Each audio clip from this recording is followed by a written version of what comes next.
Buenas noches, profe. Muy buenas noches, señorita.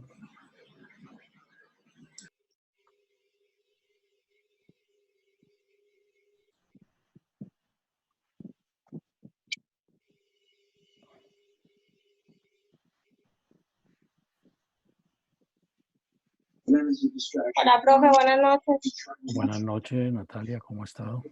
Bien, Te doy el link y la barra. vale.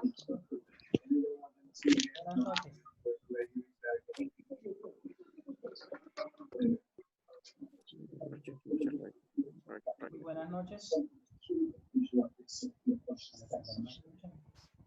¿Listo? Listo, doctor, sí, señor. Bueno. Jóvenes, de nuevo muy buenas noches para todos. Derritió. Les agradezco Los micrófonos a todos, por favor, controlar porque los como ingresé micrófonos. tanto, no me deja cerrarlos a todos.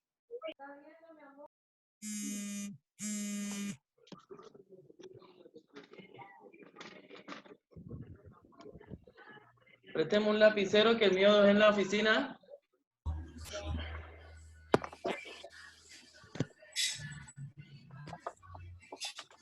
Bien.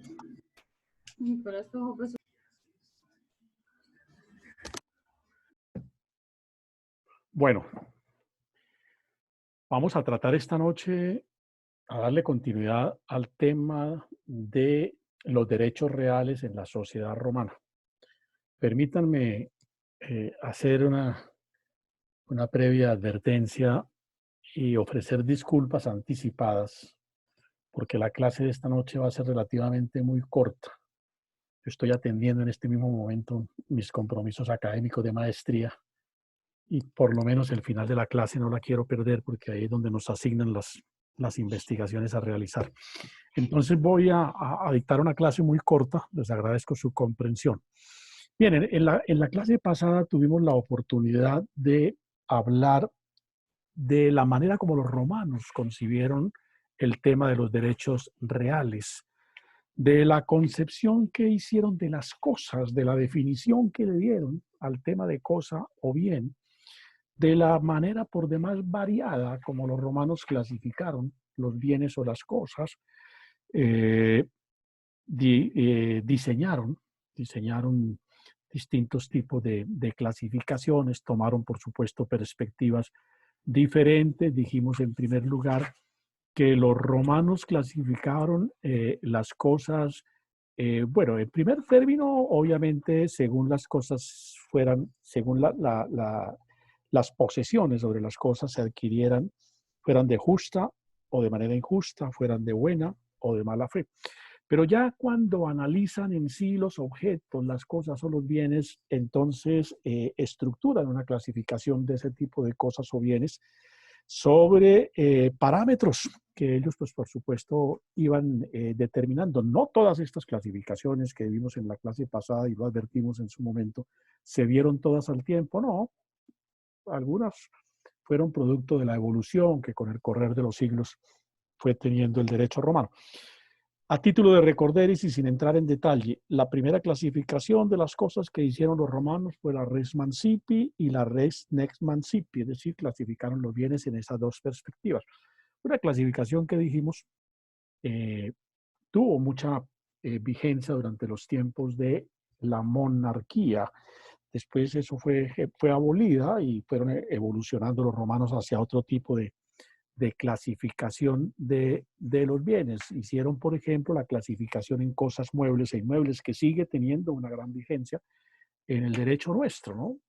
Según fuese la manera de movilizarse, el bien pues era mueble o era inmueble. Por supuesto, los inmuebles son aquellos que no se pueden movilizar. Clasificaron también los bienes en cosas corporales o incorporales, según estuviesen o fuesen susceptibles de ser percibidos por los sentidos, que estuviesen constituidos por materia, como su nombre lo dice, que tuvieran cuerpo. Pues esos son los corpóreos y los incorpóreos los que no tienen esas características. Cosas divisibles o indivisibles, según fuese, digamos, la naturaleza del bien, se permite fraccionarlo. sin que se altere la esencia del bien y sin que se altere obviamente el valor del bien. En esa medida, los bienes pueden ser divisibles o indivisibles. En cosas principales o accesorias, según el grado de autonomía que el bien tenga, hay bienes que dependen para su existencia de otros bienes. Pusimos el ejemplo que traen generalmente los códigos civiles de los frutos que dependen del árbol. En tanto estén en el árbol, dependen del árbol y siguen la misma suerte del árbol.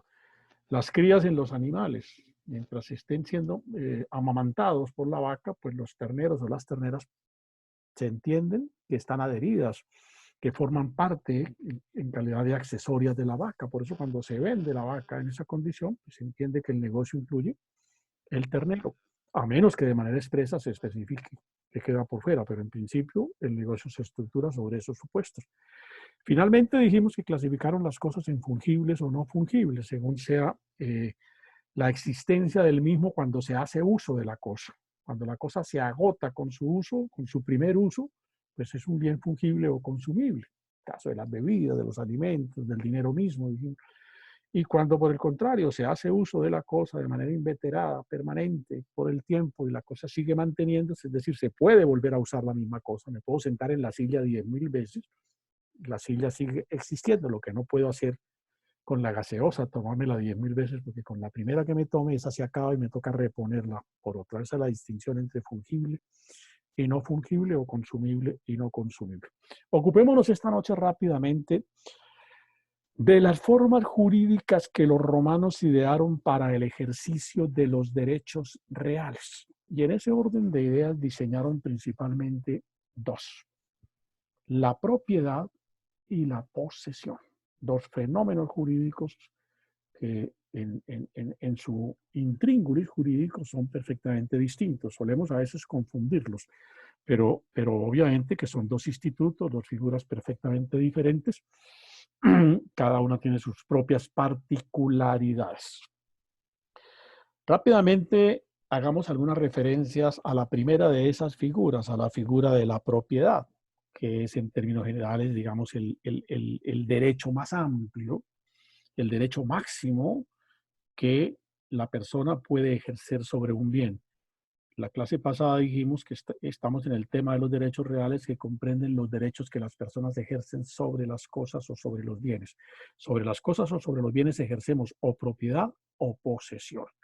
Por eso digo entonces acá esta noche que cuando hablamos de propiedad nos estamos refiriendo al derecho más amplio desde el punto de vista de la disposición que la persona puede tener sobre lo que reputa como de su propiedad. Entonces, los romanos distinguieron o observaron mejor, caracterizaron la propiedad sobre la base de tres elementos que son fundamentales en el derecho romano y que se siguen teniendo todavía como consustanciales para que podamos hablar en sentido estrictamente jurídico de la propiedad. Todos estos conceptos los van a ver ustedes en su curso de Derecho Civil Bienes, que es el semestre entrante. Aquí simplemente me limito a esbozar cómo los romanos diseñaron esa figura, pero como lo anotaba también en la charla pasada, si hay capítulo del Código Civil nuestro que mantenga todavía elementos capitales del derecho romano, es el capítulo de los bienes. Pues bien, ¿qué dijeron los romanos? Para que se configure propiedad sobre un bien, valga decir, para que yo, persona, pueda alegar o fundar la existencia de un derecho real de propiedad sobre un bien, un objeto, una cosa cualquiera, deben concurrir tres elementos. Tres elementos son jurídicamente, a la luz del derecho romano, necesarios para que se pueda hablar de propiedad sobre una cosa.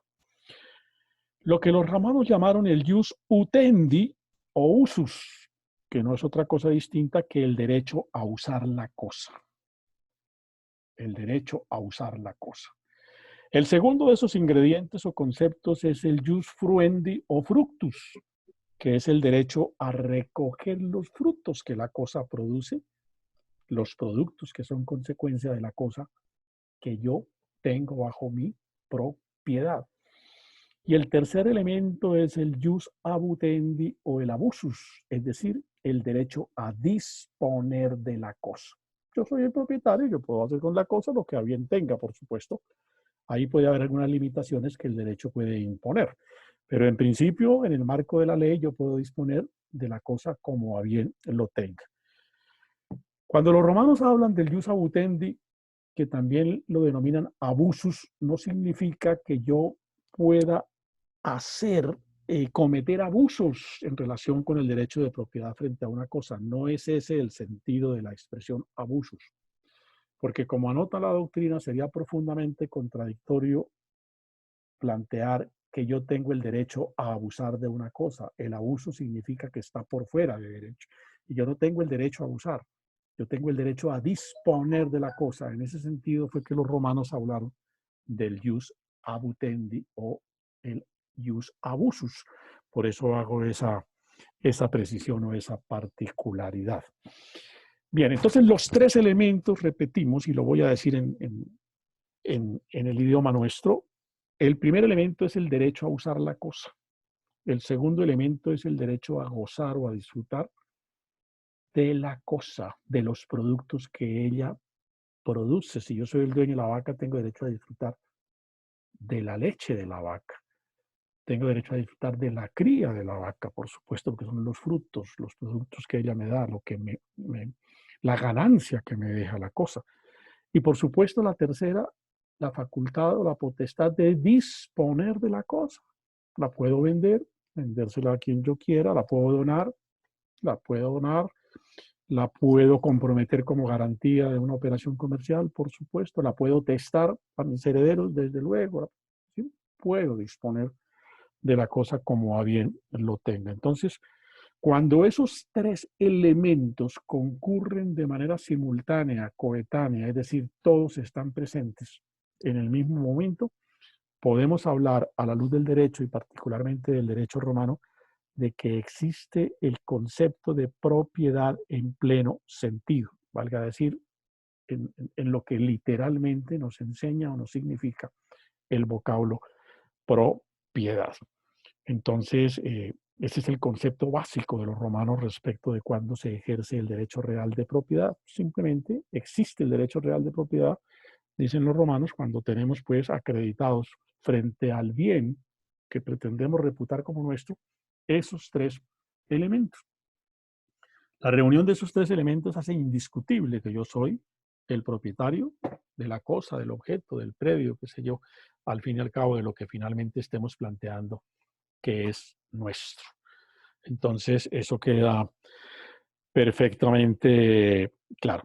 Ahora, los romanos, como lo entienden todos los ordenamientos jurídicos, pues plantearon desde un comienzo que el derecho a la propiedad no es un derecho absoluto, es decir, no es un derecho que no tenga límites, que se pueda ejercer sin control de ninguna naturaleza, que no tenga hasta dónde llegar. No, los romanos entendieron que el concepto de propiedad así implicara el derecho a disponer de la cosa, no podía significar, no se podía entender o comprender de una manera abierta, sin fondo, sin límite, pues con una extensión tal en el ejercicio de ese derecho que no conociera un obstáculo que finalmente lo delimitara, circunscribiera el derecho a la propiedad a determinados parámetros. En ese orden de ideas, por ejemplo, los romanos advirtieron que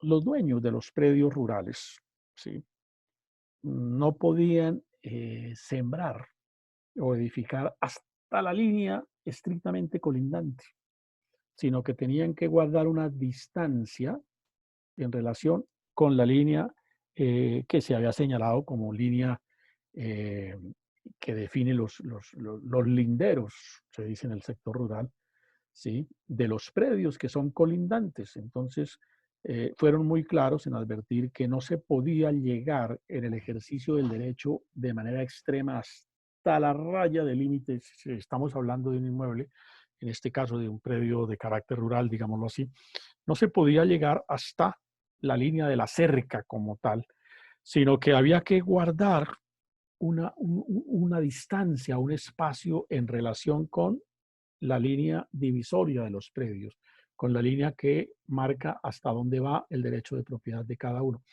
Y esa distancia los romanos la midieron en el espacio de de 2 pies, 3 pies, algo así, 2 pies y medio, si mal no estoy. Era la distancia que obligaba a guardar a los propietarios de los predios para, en relación con la línea colindante, para de esta manera no generar no solamente conflictos, sino confusiones frente a las líneas divisorias de los predios.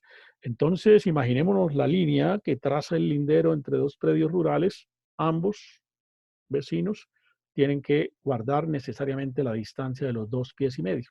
Es decir, que entre, a título de ejemplo, la última era de un cultivo de este predio y la última era del cultivo de este predio, había como mínimo 5 pies, porque cada uno debía observar una distancia en relación con la cerca o línea colindante de 2 predios y medio.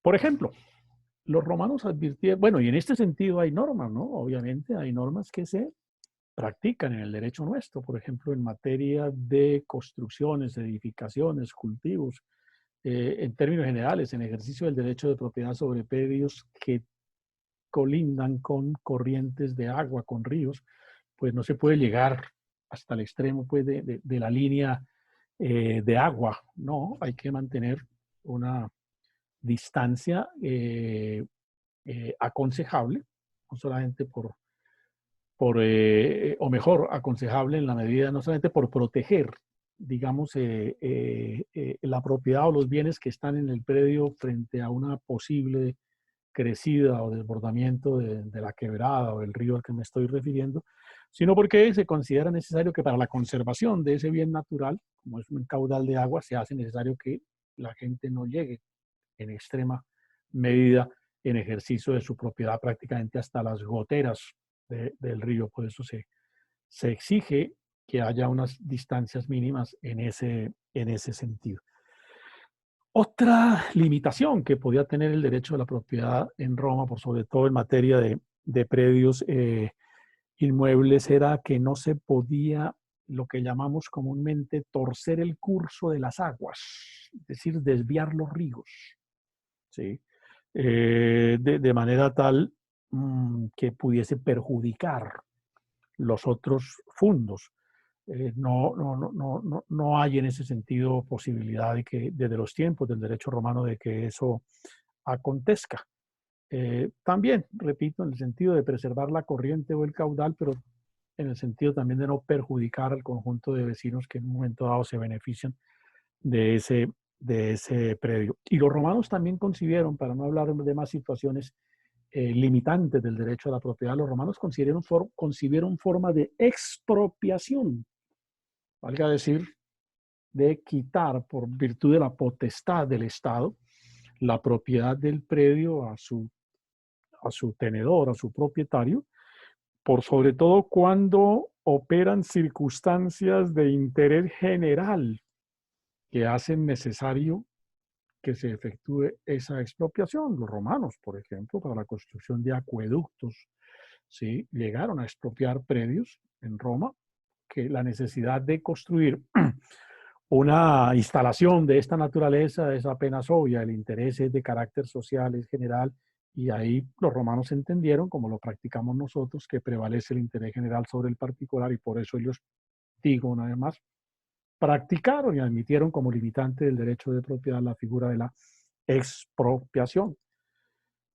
También lo hicieron, por ejemplo, como lo hacemos frecuentemente hoy en día, para efectos de abrir vías públicas, de trazar carreteras. Hay que trazar la carretera que va de aquí a allá y necesariamente tiene que pasar por este sitio que es propiedad privada.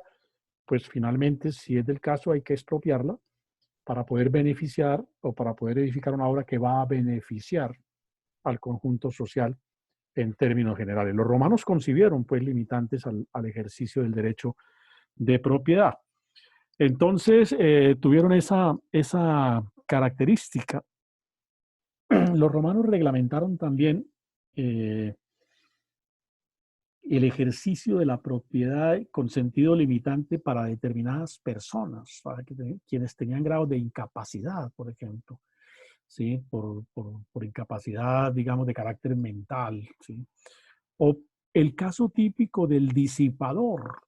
que todavía lo prevé de alguna manera la legislación nuestra, es decir, de aquel que no tiene conciencia de la disponibilidad de los bienes y perfectamente puede disolverlos, puede perderlos, ¿sí? Porque no tiene la capacidad de entender, digamos, acerca del manejo de los bienes. Y entonces los romanos, en una actitud de preservación de ese patrimonio, no le permitían a personas de ese orden, a quienes declaraban disipadores o interdictos, el ejercicio de las potestades o del derecho de propiedad sobre los bienes que fuesen suyos.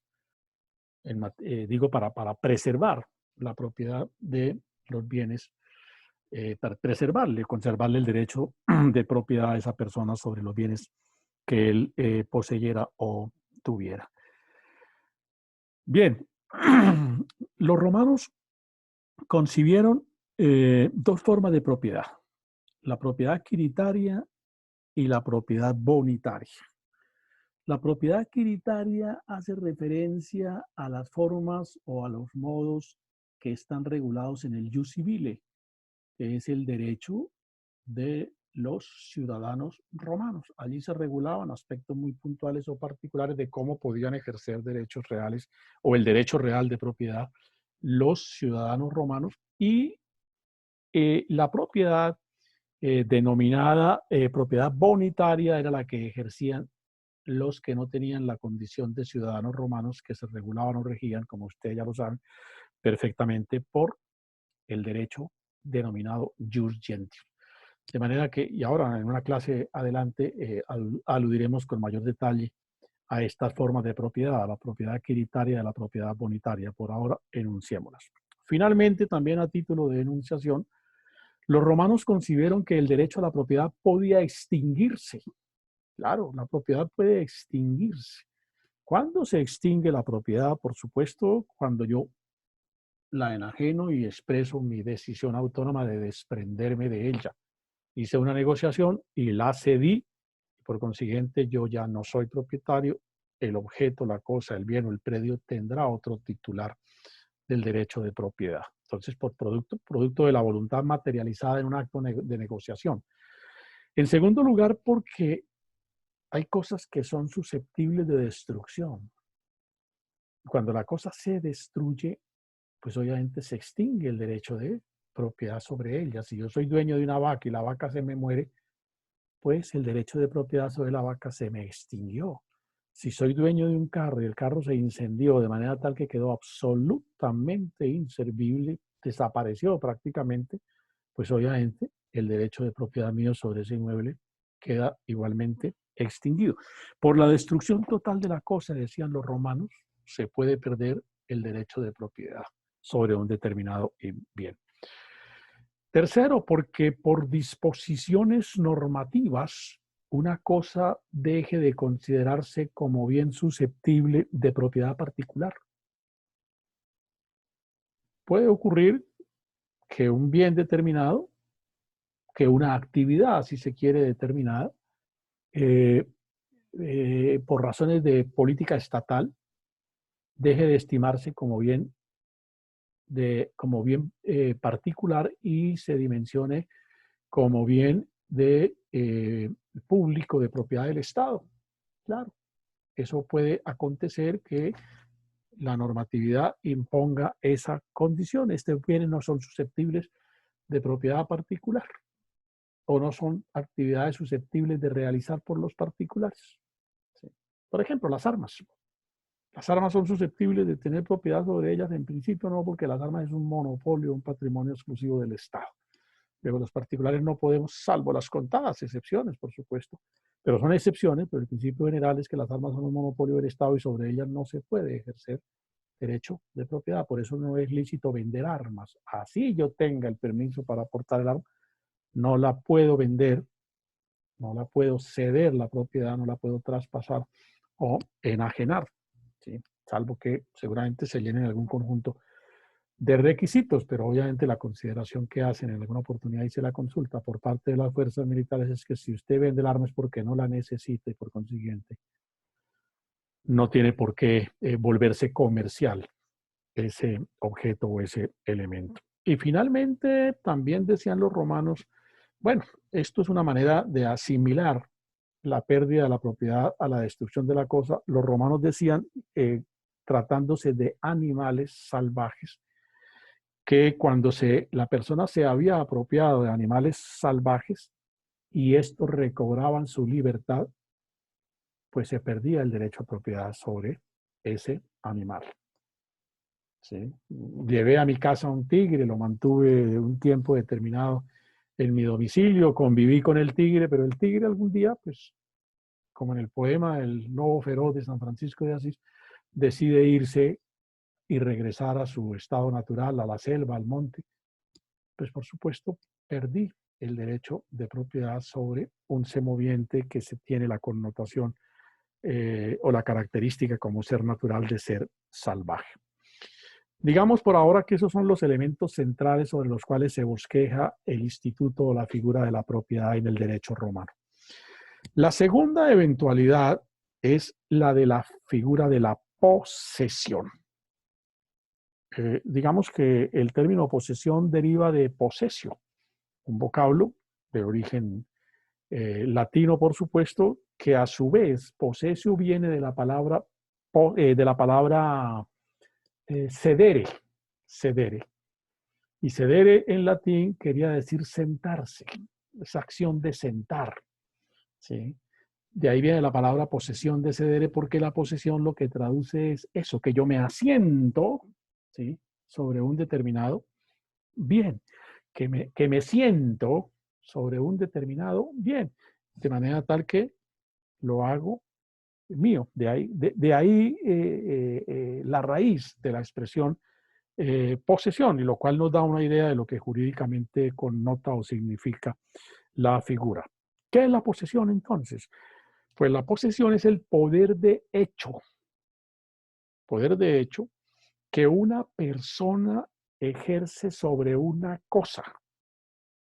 ¿Sí? El poder de hecho que una persona ejerce sobre una cosa.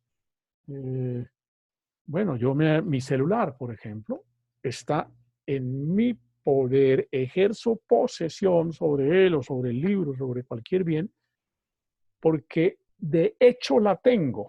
De hecho, la tengo bajo mi poder. La tengo bajo mi poder. Pero no basta que la tenga de hecho bajo mi poder, porque puedo tener el del amigo, puedo tener el del compañero, la compañera, puedo tener alguien que me lo facilitó momentáneamente para hacer uso de él. Lo tengo en mi poder, claro, pero ¿es suficiente el acto meramente físico de tenerlo en mi poder? No. Se requiere que concurran también dos elementos fundamentales. Por supuesto, el primero de esos elementos es que lo tenga, pero que lo tenga con la intención de retener el bien. Porque si alguno de ustedes me presta el celular, me lo presta, yo hago uso del bien, lo tengo físicamente en mi poder, claro, porque si no, no podría hacer uso del celular para el cual me lo facilitaron.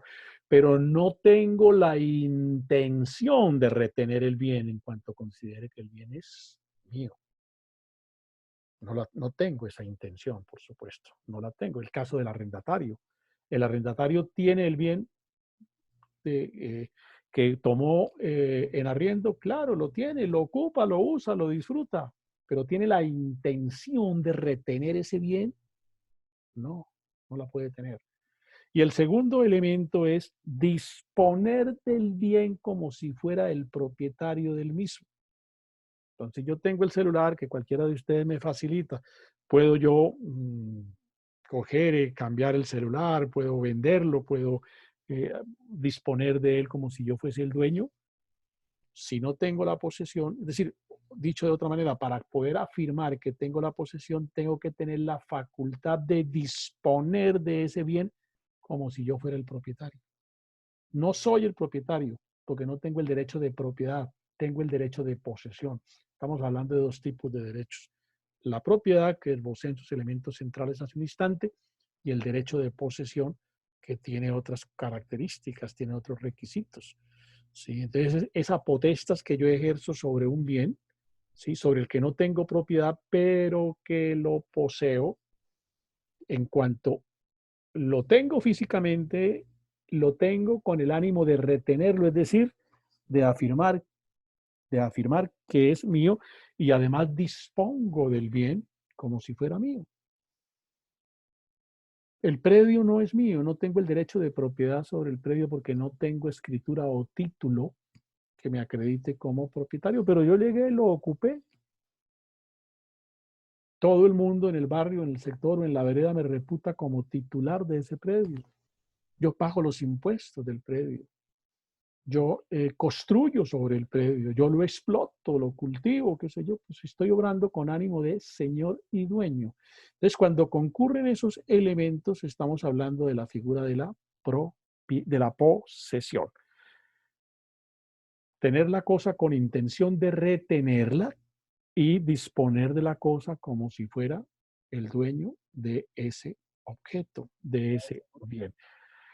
Bien, independientemente de todas las discusiones doctrinarias que de pues, los tiempos mismos del derecho romano se han dado acerca de cuál es el alcance jurídico de la figura de la posesión, es decir, si es un derecho, si no es, si es derecho de qué características, de qué condiciones.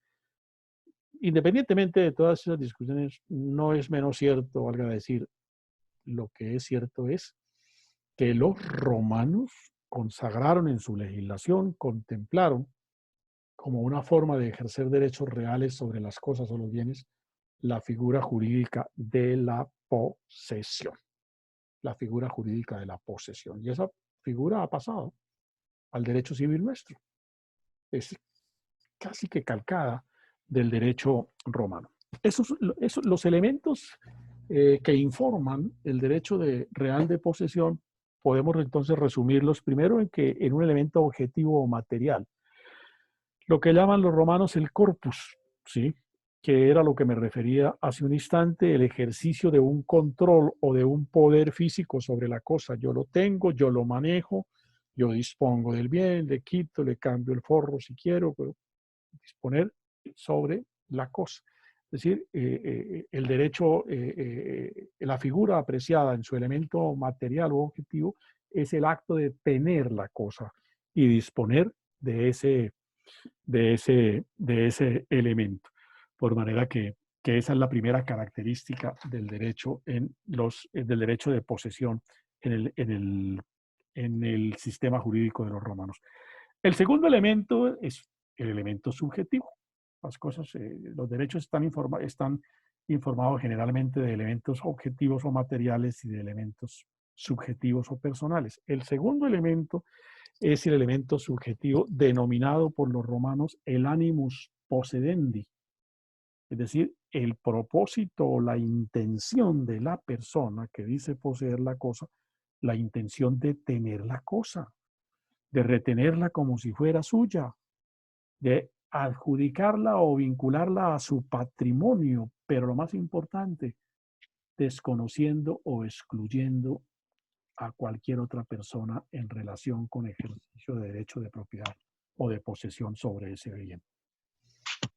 Por eso, a veces la gente cree que cuando se arrienda un inmueble y el contrato de arrendamiento dura 10, 15 años, la gente cree, le dicen al propietario del inmueble o del fondo, va a terminar perdiendo ese predio, porque eso ya por el tiempo el otro se lo va a quitar, porque el otro va a alegar la posesión. No puede alegar ninguna posesión el arrendatario, porque la condición de arrendatario parte del supuesto de reconocer que hay un arrendador, que generalmente es el propietario, es decir, de todas maneras hay un arrendador que ejerce derechos sobre el predio. Yo simplemente tengo el uso de la cosa, pero no ejerzo sobre la cosa ánimo de señor y dueño.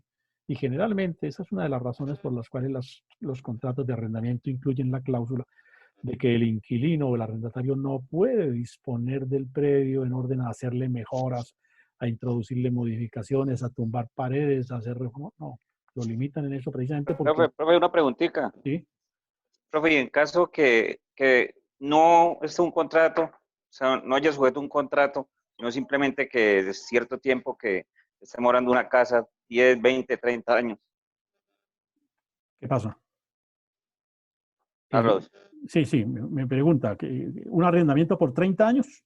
No, un ejemplo, Sí. unos vivientes que están en una casa por 20, 30 años, pero no Sí. tienen un contrato respectivo. Entonces Es que llegan al día que van a vender dicho lo- lote o dicha casa y lo que determina el derecho a alegar la posesión sobre el inmueble es justamente la presencia de los dos elementos que estoy exponiendo, ¿sí? Que tengo el predio, en este caso que usted plantea, pues estarían los vivientes, como lo dices, en el predio, ocupan el predio, disfrutan, disponen, digamos, de alguna manera del predio. El segundo elemento, actúan los vivientes como dueños del predio, ¿sí? Pagan los impuestos, asumen las obligaciones que del predio se derivan, se reputan frente a terceros como propietarios del inmueble, reconocen a otro como propietario del predio. Hay vivientes que duran 30, 40 años en una finca, porque el propietario se muere y los hijos siguen con la finca y los nietos también, y el viviente es el único que no se muere y toda la vida está ahí, pero eso no significa que, eh, que se pueda reputar finalmente como poseedor del inmueble, porque la posesión surge a partir de la acreditación de las dos condiciones que estoy exponiendo. Que yo tenga la cosa, que ejerza control sobre la cosa y que además actúe frente a la cosa como si yo fuera el dueño de la cosa. Y por supuesto, cuando yo soy el dueño de la cosa y me afirmo como tal, no reconozco a nadie más con derecho sobre esa cosa. ¿Sí? No reconozco a nadie más. Entonces, eso es lo que determina cuando se tiene posesión. Es lo que determina cuando se tiene posesión. Entonces, si la situación final, en el sector rural suele presentarse porque hay predios que quedan abandonados por uno u otro fenómeno, digamos por efecto de la violencia. Por ejemplo, muchos predios quedaron abandonados. Abandonados. No que lo hayan despojado, porque es otra figura. Si la violencia o los violentos llegan y me despojan y me sacan a la fuerza, pues ese es otro hecho. Pero puede acontecer. Ahora, lo que se está planteando justamente en los procesos de restitución de tierras es que me vi obligado a abandonar el predio porque si no lo dejo me matan. Entonces ahí se han trabado los procesos jurídicos. Pero digamos a alguien que compró un lote y no volvió por allá jamás, sin un factor que realmente le impidiera como tal ejercer el derecho a disfrutar del predio, lo compró y no volvió jamás por allá. ¿Sí? O mi abuelo era titular de un predio, mi padre no fue por allá nunca, yo menos, y entonces obviamente el derecho de propiedad se conserva en la línea de descendientes. Pues por supuesto, quien vive en ese predio y que ha actuado en ese predio, quien lo ocupó, puede proponer que finalmente se le otorgue el derecho de propiedad por cuanto es el poseedor legítimo del mismo. Pero entonces el ejercicio de la posesión supone que se reúnan esos elementos que me he permitido citar. Y obviamente ese elemento consustancial, necesario, imprescindible, el que yo no reconozca a nadie como propietario del predio, porque si yo lo reconozco como tal, llevo 40 años en la finca, pero yo sé que el patrono es el dueño del predio, pues por supuesto, ahí no puedo pretender ejercer derecho de posesión de ninguna naturaleza. Los romanos distinguieron dos clases de posesiones. Bueno, digamos, las clasificaron de dos formas. Primero, la posesión justa y la posesión injusta. ¿Sí? En esa dimensión de lo justo de lo injusto, los romanos clasificaron la propiedad. ¿Cuándo la posesión es justa a la luz del derecho romano? Cuando se adquiere sin perjudicar a nadie, es decir, sin afectar a quien puede aparecer como dueño del predio o si se quiere a un anterior poseedor, si es el caso del predio, a título de ejemplo, que está abandonado hace 50 años. Y llegó alguien ahí y montó su choza, primero su cambuche y poco a poco fue construyendo, edificando y le dio por sembrar unas maticas y luego va extendiendo los cultivos y finalmente termina constituyendo, digamos, una finca en el sentido clásico del término. Pues esa persona ejerció, ¿sí?, todos los elementos que configuran la posesión y la ejerce de manera justa, porque no está afectando a nadie, de manera no viciosa, decían los romanos. No está perjudicando a nadie. El bien estaba así. Él llegó y tomó posesión del bien sin afectar a nadie. ¿Sí? Eso decían los romanos, se llama posesión no viciosa, posición sin vicios. La segunda, por supuesto, es la antónima, digamos así, ¿no? Es la posesión que se adquiere, la posesión injusta, que se adquiere causando daño, afectando, despojando a un tercero que es o poseedor o propietario, despojándolo del bien, despojándolo del predio.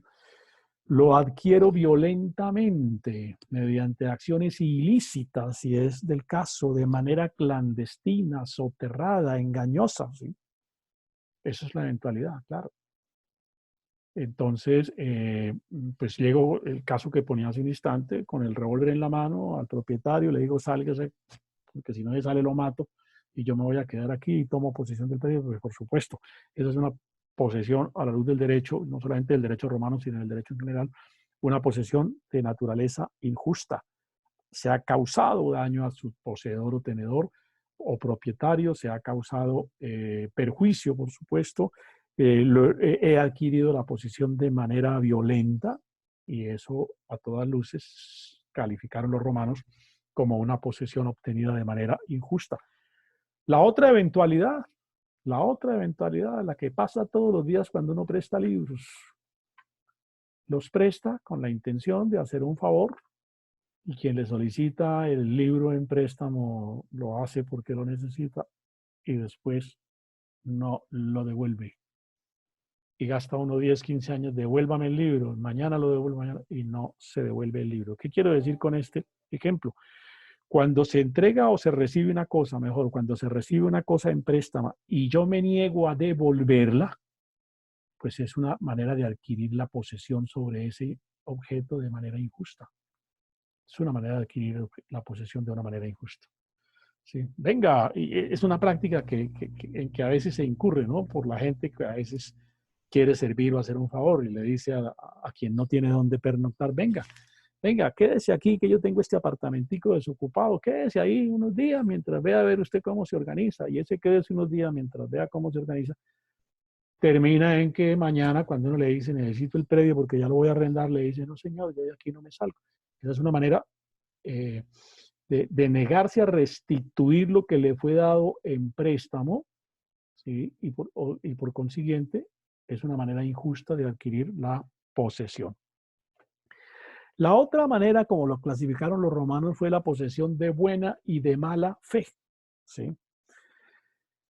Es de buena fe cuando yo creo tener derecho a la posesión, ¿sí? Es decir, considero que estoy actuando con fundamento en las normas que soportan la figura de la posesión. Y desde luego es de mala fe como cuando actúo en contravía de esos conceptos que informan el derecho de posesión. Hay eventualidades, por supuesto, en que la posesión justa se confunde con la buena y que la posesión injusta se confunde con la posesión de mala fe. ¿Sí? El ladrón, por ejemplo, es poseedor, claro. No hay, decía un profesor que yo tuve en la Universidad de Derecho Civil, el doctor Gabriel Escobar Sanín, cuando explicaba estos temas de la posesión, decía, no hay mejor poseedor que el ladrón. Tiene la cosa en su poder. ¿Sí? Se afirma como poseedor de la cosa. Y obviamente la discusión del derecho a la posesión comienza por determinar quién posee el objeto, porque si no lo posee, pues no puede alegar ningún derecho de posesión. Pero es de mala fe. Es de mala fe porque lo adquirió por procedimientos que no son lícitos, por procedimientos engañosos o por procedimientos de carácter violento. Esto tiene consecuencias jurídicas, por supuesto que los romanos avisoraron, que los romanos previeron. El poseedor de buena fe, con el transcurso del tiempo, quien posee una cosa de buena fe o con justo título, como dice la posesión a ratos con justo título, el poseedor de buena fe con el transcurso del tiempo puede llegar a convertirse en propietario. Solo el poseedor de buena fe.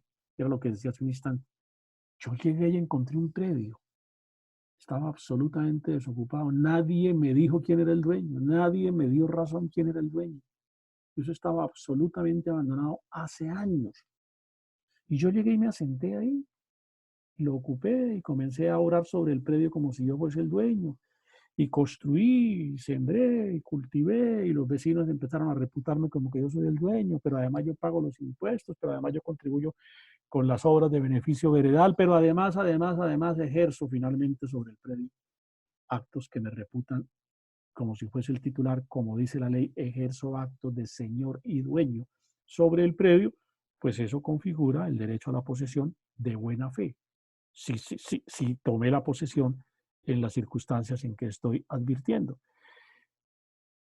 Que, digo, la primera consecuencia del poseedor de buena fe es que puede llegar a convertirse en propietario. De acuerdo al término que la ley fija, yo puedo acudir a la justicia y decirle: yo soy el poseedor hace tantos años de este predio, hágame el favor, mediante sentencia judicial, señor juez, decrete que yo soy el propietario. Claro, cuando decreta que yo soy el propietario, pues yo puedo inscribir ese título en la oficina de registro y ahí sí me convierto en dueño pleno del predio. En dueño pleno del predio. Segunda consecuencia que genera el hecho o el acto de ser poseedor de buena fe es que yo puedo disfrutar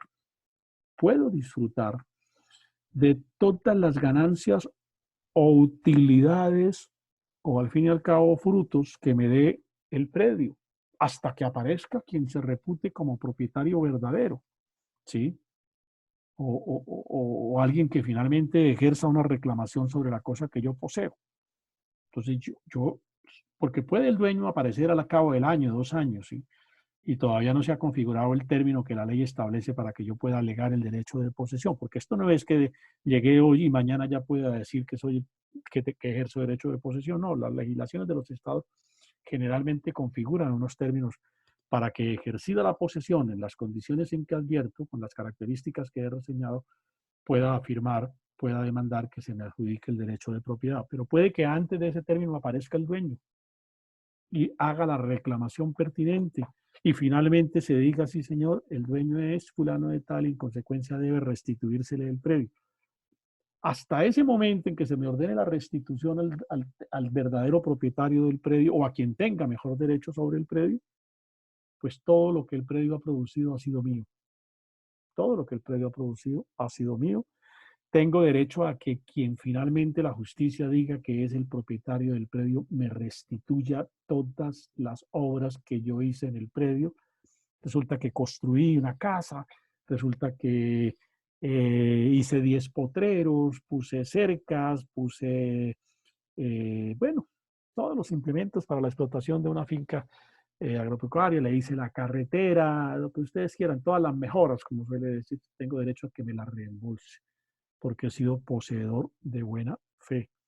Tengo derecho a que se me reembolsen todos los gastos y las inversiones que yo hice para mantener el bien en el estado en que en que lo encontré. ¿Sí? Entonces, no, que yo, sí, aquí había una casa, pero yo la pinté, yo le cambié las tejas, yo le hice el mantenimiento porque yo era el poseedor. Correcto, pero como apareció alguien con mejor título, pues ese alguien, para que pueda recuperar el bien, tiene que restituirme lo que yo invertí. Y no estoy obligado a restituirlo hasta tanto no se me satisfagan o se me cancelen todos los emolumentos o las remuneraciones, las contraprestaciones, las inversiones que yo efectué en ese predio. La obligación de restituirla o de entregarla a su verdadero propietario o a quien digo tenga mejor derecho se materializa a partir del momento en que se me hayan restituido los valores que bajo la posesión que yo ejercí, invertí en ese inmueble. En cambio, el poseedor injusto o el poseedor de mala fe jamás se convierte en propietario. Por eso el ladrón no puede finalmente convertirse en el propietario de lo que se roba. ¿Sí? No puede convertirse en propietario de lo que se roba. Y quien es poseedor de mala fe no solamente no se puede convertir en propietario, sino que también como consecuencia pues no podrá reclamar los frutos que el predio dio. Llegué con un ejército y saqué de la finca a don Pedro Pérez, que cultivaba aguacates, y yo tomé el predio por la fuerza, lo saqué mediante un acto de violencia. ¿Puedo yo disfrutar de los cultivos? ¿Puedo disfrutar de todos los frutos, las utilidades, las ganancias, los producidos, como dicen en el campo, que ese predio me dé? No, no tengo derecho a disfrutar de esas utilidades, de esas ganancias que el predio dé, porque yo soy poseedor de mala fe. Ah, pero que usted lo hizo, usted duró 3 años ocupando el predio de manera injusta y de mala fe, y usted recogió 10 cosechas de aguacate y 10 cosechas de papa y lo que ustedes quieran. Correcto, tiene que restituirle al verdadero dueño los frutos de los que de manera abusiva hizo uso. De manera que, a diferencia del poseedor de buena fe, que no está obligado a restituir los frutos que el predio dio, o que el bien o la cosa da, el poseedor de mala fe sí está obligado a restituir los frutos que la cosa o el bien poseído de mala fe le ha dejado o le ha producido. Y por supuesto, ¿sí? El único derecho que tiene es el derecho a que al poseedor de mala fe, a que se le restituyan todos aquellos valores que invirtió para la conservación del bien. Esa es la diferencia que marca entre ser poseedor de buena fe y de mala fe. Diferencias que, por supuesto, operan hoy en día y que vienen de los tiempos del derecho romano. Bueno, jóvenes, con la presentación esta noche de estas dos figuras, del derecho de posesión y del derecho de posesión, con la presentación, digo, de sus elementos centrales, de las notas características de cada uno de estos dos institutos, damos entonces por concluida la clase de hoy. Les agradezco su presencia, les reitero las disculpas por la razón que les exponía.